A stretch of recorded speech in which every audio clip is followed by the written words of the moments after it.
The floor didn't crack from the impact. It cracked from the speed.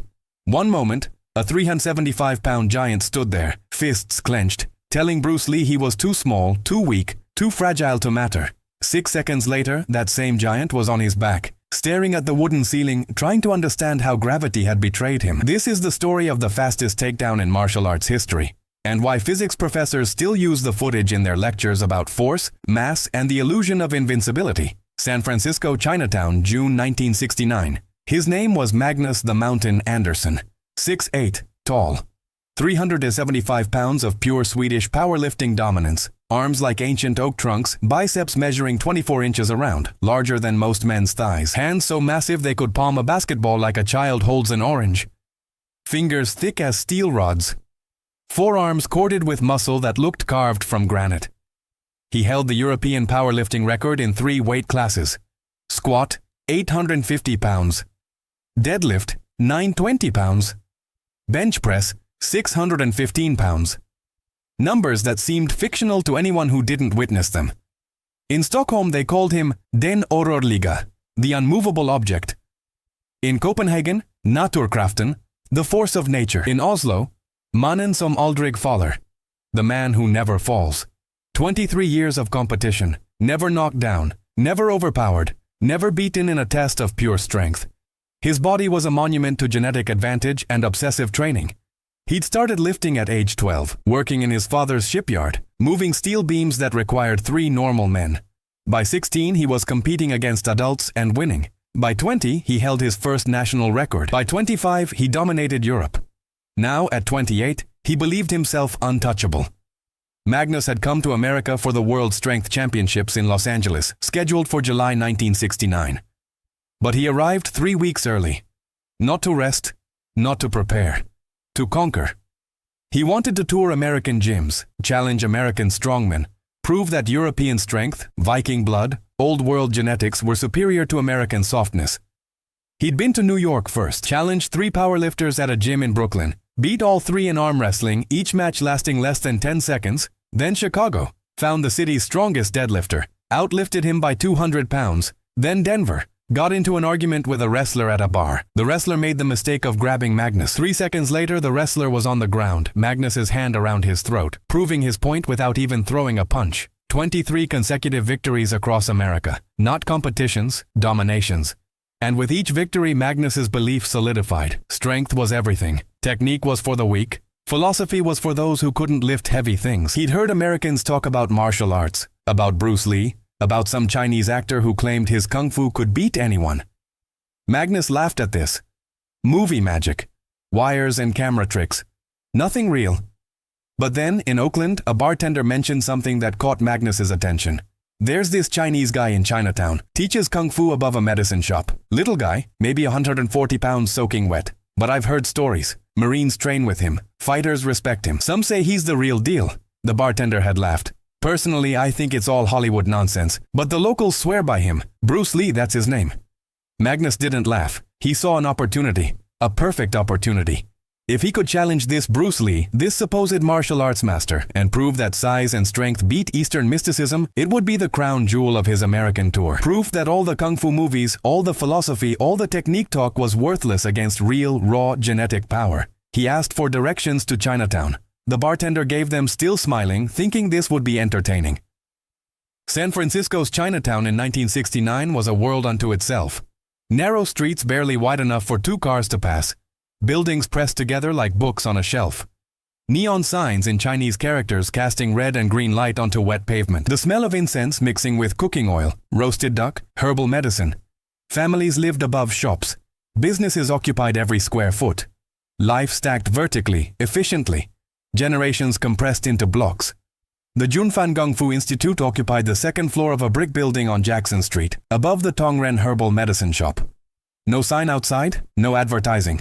Just a small nameplate next to a narrow door that led to a narrow staircase. Wooden steps worn smooth in the centers from decades of footwork. The walls close enough to touch on both sides. At the top, another door, this one leading into a single room, maybe 40 feet by 30 feet. Wooden floor, dark with age and oil, worn smooth by countless training sessions. Mirrors mounted on the left wall, some cracked, all showing their age. Heavy bags hanging from ceiling beams on the right wall, leather patched in places, shaped by years of strikes. Wing Chun wooden dummies in the corner, arms smooth from contact. The smell was distinct: liniment oil, sweat, wood polish, discipline. The air itself felt serious. Bruce Lee taught there Tuesday through Saturday. Evening classes from 7 p.m. to 9 p.m. 15 to 20 students per session. All ages, all backgrounds. Some were Chinese American, continuing family traditions. Some were ex-military, looking for practical combat skills. Some were just curious, drawn by word of mouth. Bruce was 28 years old, married to Linda for 2 years, building his reputation slowly, carefully, teaching what he called Jeet Kune Do, the way of the intercepting fist. Not traditional kung fu, not the classical forms passed down unchanged for centuries. Something evolved, something alive, something that took from every art, absorbed what worked, rejected what didn't. Western boxing footwork, Western fencing distance management, Wing Chun trapping, wrestling takedowns, all integrated into a philosophy: be like water, adapt to the container, flow around obstacles, never be rigid. This Thursday evening, June 12, 1969, Bruce was teaching sensitivity drills to 12 students. Chi Sao. Sticky hands.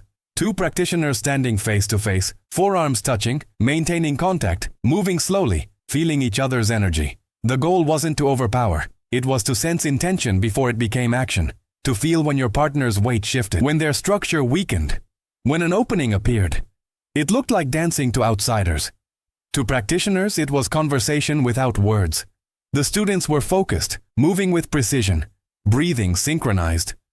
The room was quiet except for the soft sound of skin on skin, feet shifting, occasional corrections from Bruce. Feel, don't think. Your body is faster than your mind. Train your body to react before your brain finishes processing. Then the door at the bottom of the stairs opened. Heavy footsteps. Not normal footsteps. These were impacts, each step making the entire staircase groan, wood creaking under weight it wasn't designed to bear. Everyone in the school froze, listened. The footsteps were slow, deliberate, climbing, getting closer, getting louder.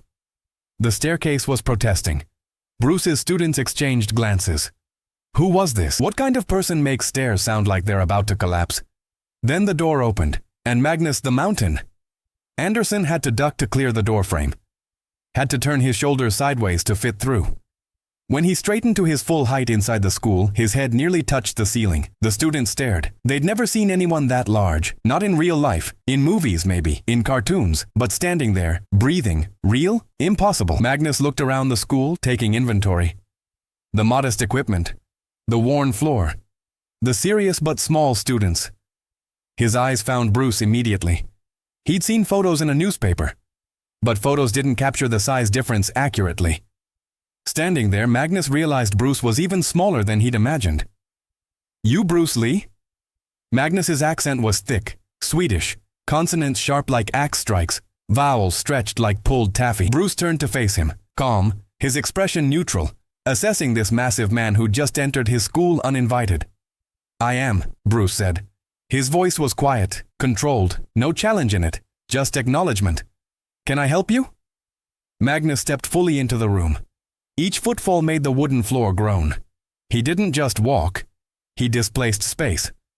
Magnus smiled, but it wasn't friendly. It was predatory.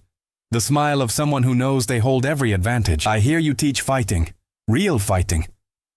Bruce nodded slowly. I teach martial arts. Self-defense, discipline, philosophy, personal development. Philosophy, Magnus repeated, making the word sound ridiculous. I don't need philosophy. I need to know if Chinese Kung Fu works against real strength, real power, not movie fighting. The students tensed. This was a challenge. Everyone recognized it. Some of them shifted their weight, ready to intervene if needed. But Bruce raised one hand, gentle, and they froze. He'd trained them to respond to his signals. That hand meant, I have this. Stand down. Bruce's face remained neutral. What do you consider real strength? Magnus stepped closer. Each footfall made bottles rattle on a nearby shelf. He held up his right arm, flexed. The biceps swelled to impossible size. Veins like rope stood out against skin. This is real strength. 375 pounds. I am Swedish powerlifting champion, European record holder in 3 weight classes. I have traveled across your country. I have challenged your strongest men. Nobody can overpower me. Nobody can stop me. Nobody has even come close. He looked at Bruce, up and down. The size difference absurd. You are what? 140 pounds? Maybe 150 if you are carrying weights in your pockets. 140, Bruce confirmed. You're accurate. Then how, Magnus continued, can someone your size claim to understand real fighting? You would need camera tricks, wires, movie magic. In real combat, without your Hollywood help, I would break you like a stick, like kindling, in seconds. The student's anger was visible now, jaws clenched, fists tight. But again, Bruce raised his hand. They stayed back. He walked toward Magnus, slowly, hands relaxed at his sides, no aggression in his movement. You're right about one thing, Bruce said. You outweigh me by 235 pounds. You're significantly taller. Your strength in conventional powerlifting is far beyond mine. These are facts. Magnus nodded, satisfied. Finally, someone honest. But, Bruce continued, strength is not just about size. It's about application, efficiency, speed, timing. You've developed maximum force. I've developed maximum efficiency. Words, Magnus said dismissively. Philosophy. You talk. You don't prove. He stepped closer, towering over Bruce, using his size as intimidation. Show me.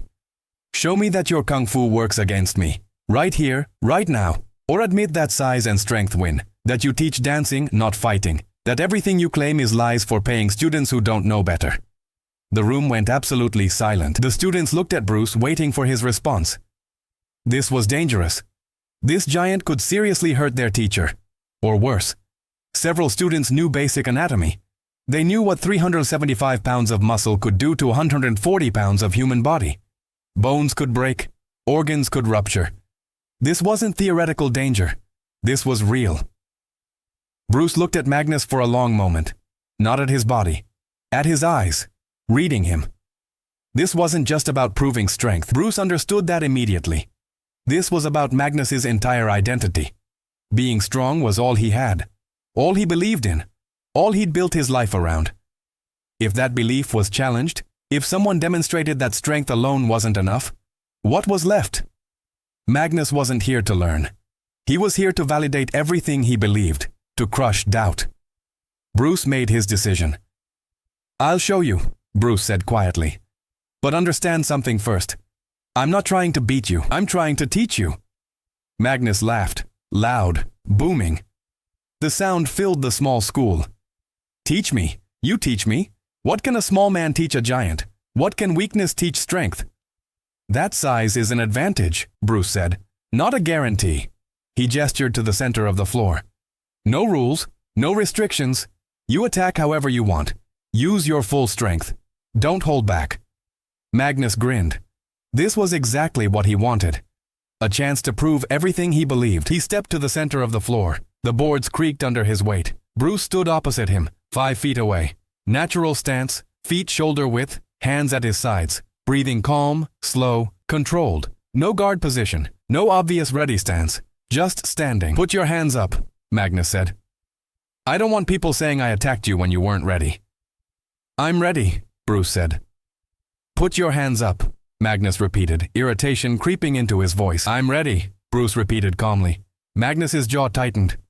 Then you'll lose fast. The students pressed against the walls, clearing maximum space. 2 of them, James Lee and Dan Inosanto, positioned themselves near the door. If this went wrong, if Magnus hurt Bruce, they'd need to run for help. Call an ambulance. They were witnessing something unprecedented, something dangerous.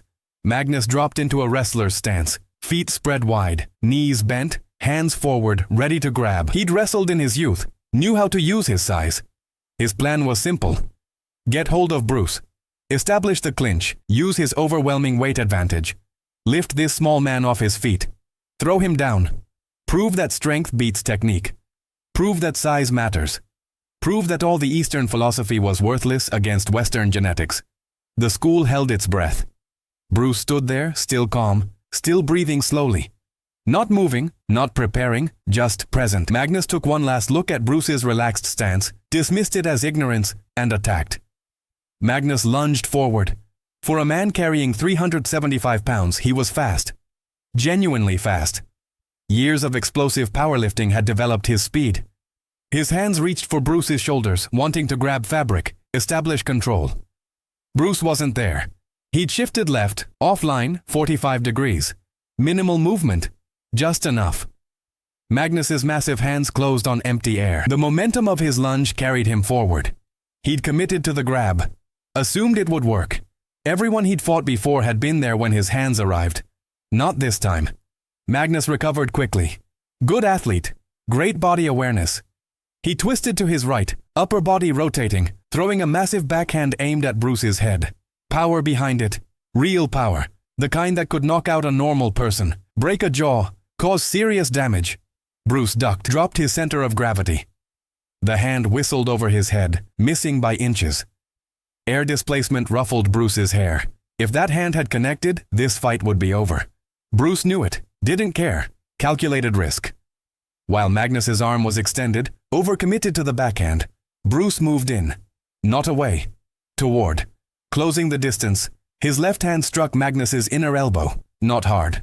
Precise. Hitting a specific point on the joint where structure is vulnerable. The strike disrupted Magnus's arm position, made it hyperextend involuntarily. For a fraction of a second, Magnus lost control of that arm. Magnus's stance was compromised. His balance had shifted forward from the missed backhand. His weight distribution was wrong. His base was narrow. Bruce saw it. Felt it. The moment where physics makes anyone vulnerable, regardless of size. Bruce's right leg swept Magnus's lead leg. Not a hard kick, not force against force. Just perfect timing, catching the exact microsecond where Magnus's weight was transitioning from one foot to the other. Where resistance was impossible, where balance had no foundation, the sweep found that moment. Magnus felt himself falling. Impossible. He never falls. 375 pounds doesn't just fall. His balance training, his athletic awareness, everything screamed at him to recover, plant his other foot, reset his base. But Bruce didn't let him. Bruce's left hand had moved to Magnus's shoulder. Not pushing, guiding, directing the fall, controlling the descent, making sure Magnus went down the way Bruce wanted. Not chaotically, controlled. Bruce understood falling, had studied it, practiced it, made it a science. Magnus was falling, but he wasn't controlling how. Magnus hit the wooden floor on his back. The impact shook the entire building.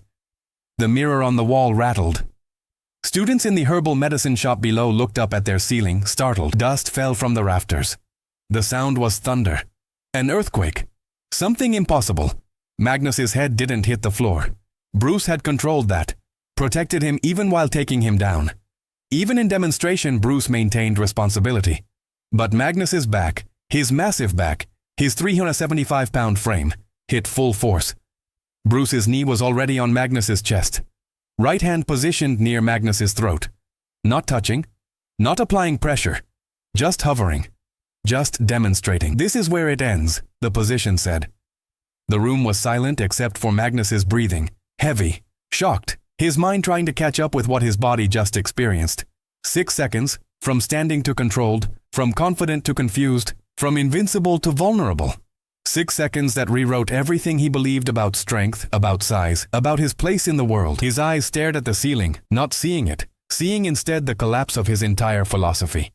Bruce stood up, stepped back, extended his hand, not mocking, offering help.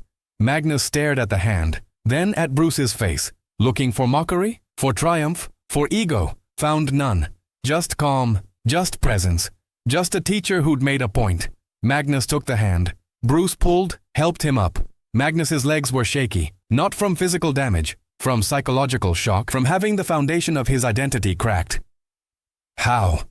Magnus whispered. "You're so small. I'm so strong. How?" "Sit," Bruce said, gesturing to a bench against the wall. "Let me explain." They sat. The students remained silent, watching, learning. Bruce had stopped teaching them Chisao. Now he was teaching them something more valuable. How to transform a challenge into a lesson. How to turn confrontation into growth. You're incredibly strong, Bruce began. Your muscles can generate enormous force, raw power that exceeds most humans.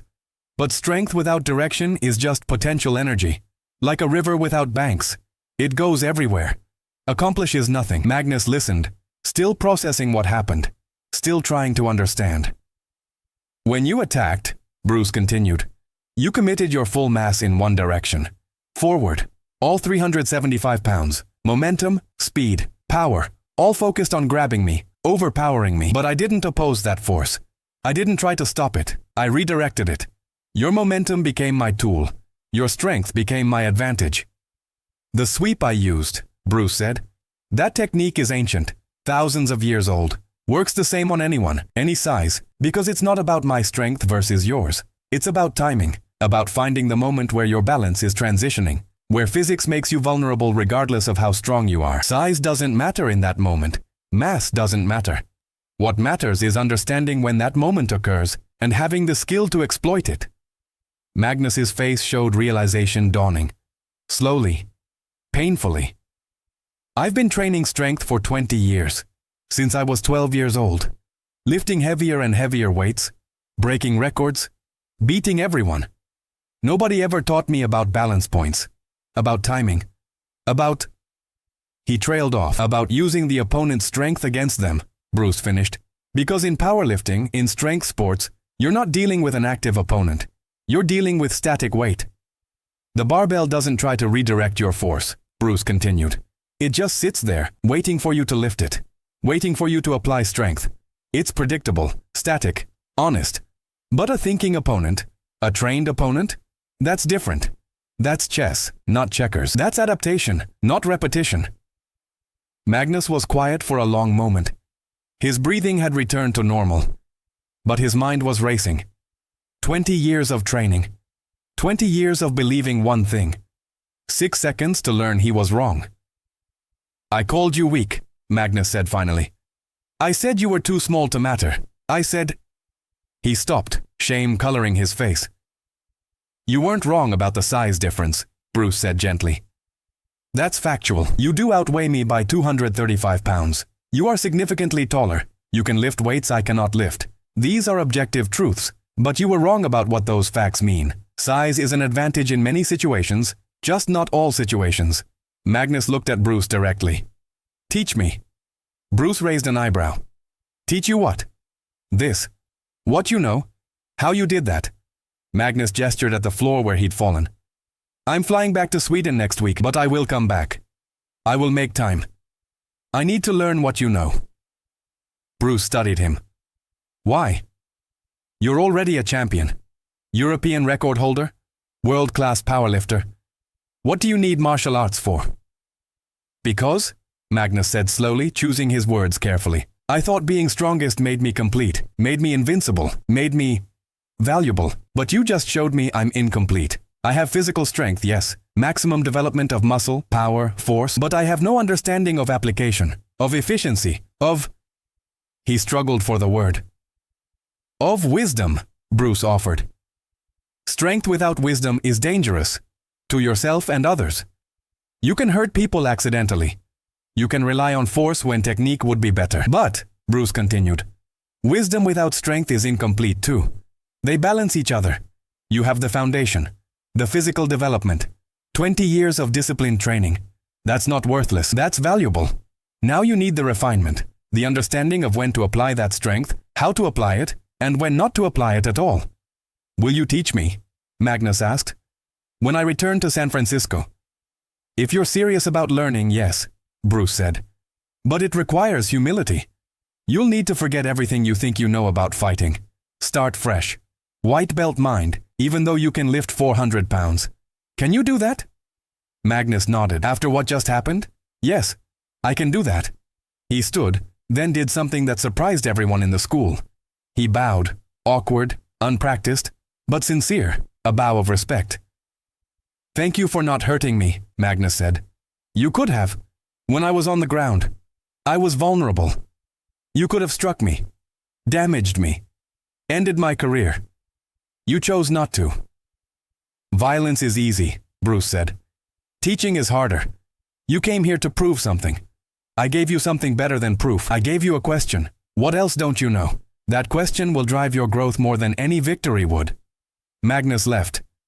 The students watched him descend the narrow stairs, each step still making the structure creak, but somehow he seemed smaller now.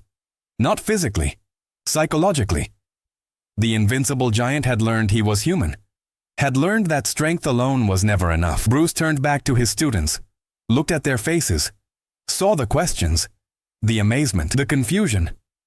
Resume your Chisao practice, he said simply. Nobody asked questions about what just happened. They simply absorbed the lesson. Strength alone is never enough. 3 months later, August 1969, Magnus returned to San Francisco. Not for a challenge, as a student. He'd cut weight down to 340 pounds, leaner, more mobile, better conditioned.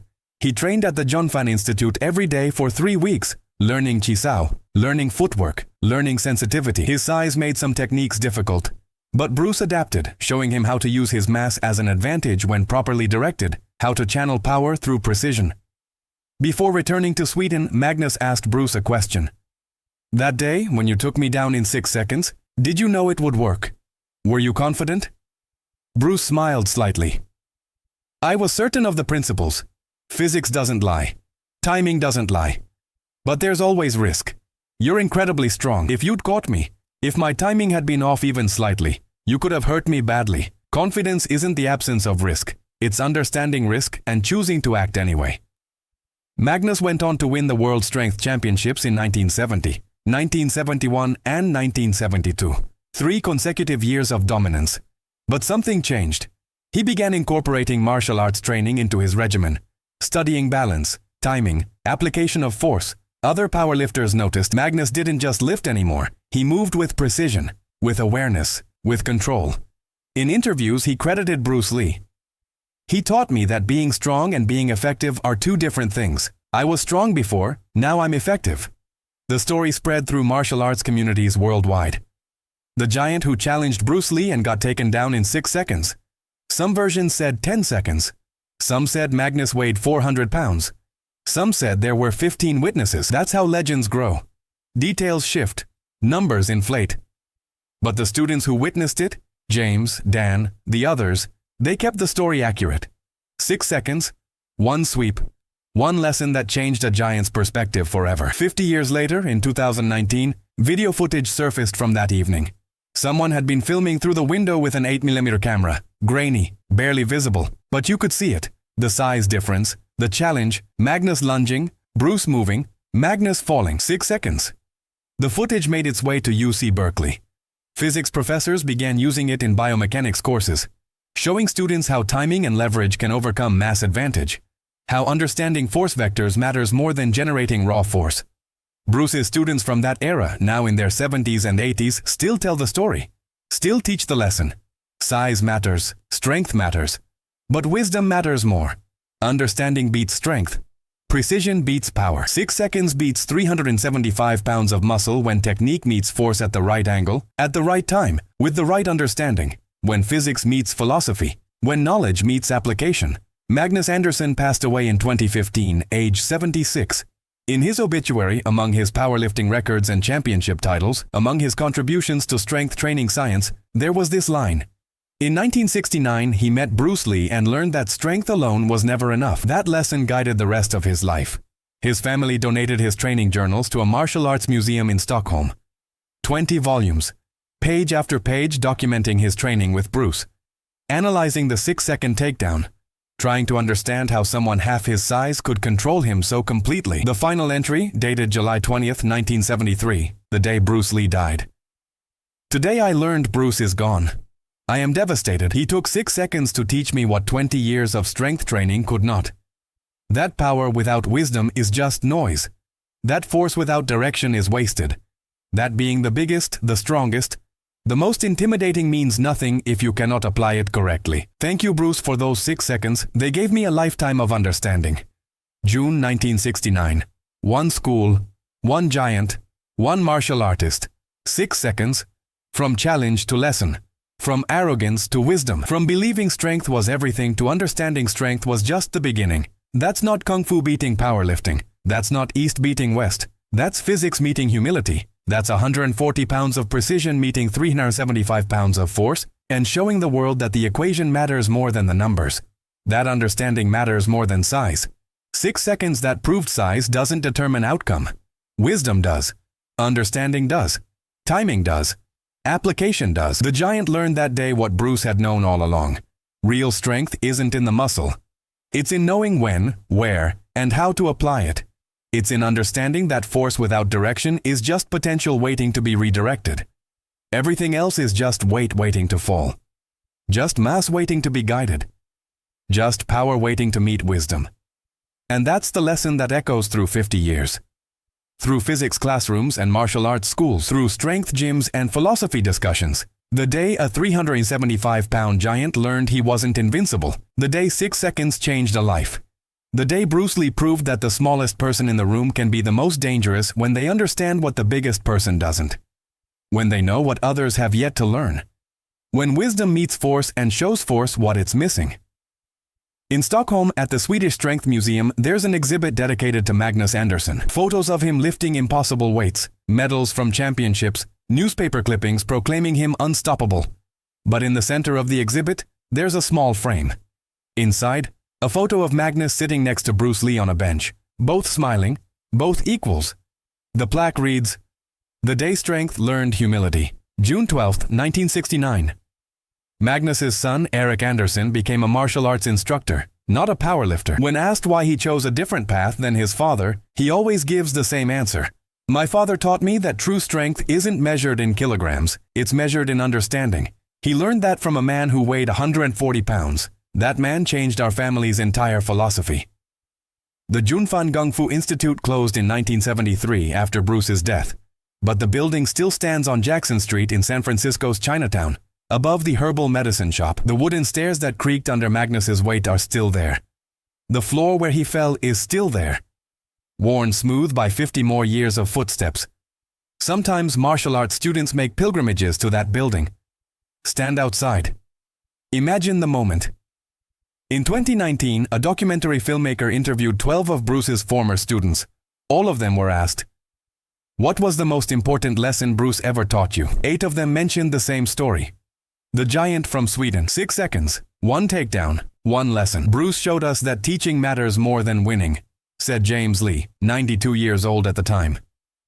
He could have humiliated Magnus. Instead, he educated him. Dan Inosanto, Bruce's closest student, wrote in his memoir, "That day with Magnus changed how I teach. I realized that every challenge is an opportunity. Every confrontation can become a classroom. Every opponent can become a student." Bruce didn't see Magnus as an enemy. He saw him as someone who needed to learn. That perspective transformed my entire approach to martial arts. The 6-second takedown became a case study in multiple disciplines. Biomechanics professors analyzed it. Psychology professors discussed the transformation from arrogance to humility.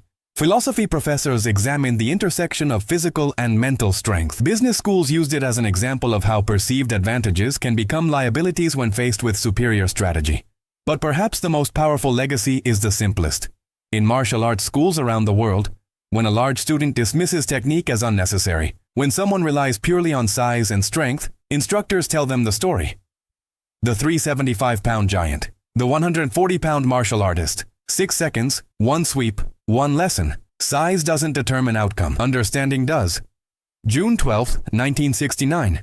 1 school, 1 giant, 1 martial artist. 6 seconds that changed everything. 6 seconds that proved wisdom beats strength. Understanding beats size. Precision beats power. 6 seconds that showed the world what Bruce Lee knew all along. The greatest victory isn't defeating your opponent. It's transforming them. Turning a challenge into a lesson. Turning combat into education. Turning an enemy into a student. That's not just martial arts. That's life. That's the difference between winning and teaching. Between defeating and transforming. Between force and wisdom. 6 seconds. 50 years. 1 lesson that will never fade. 1 truth that will never change. Real strength isn't in the muscle. It's in the mind. It's in the heart.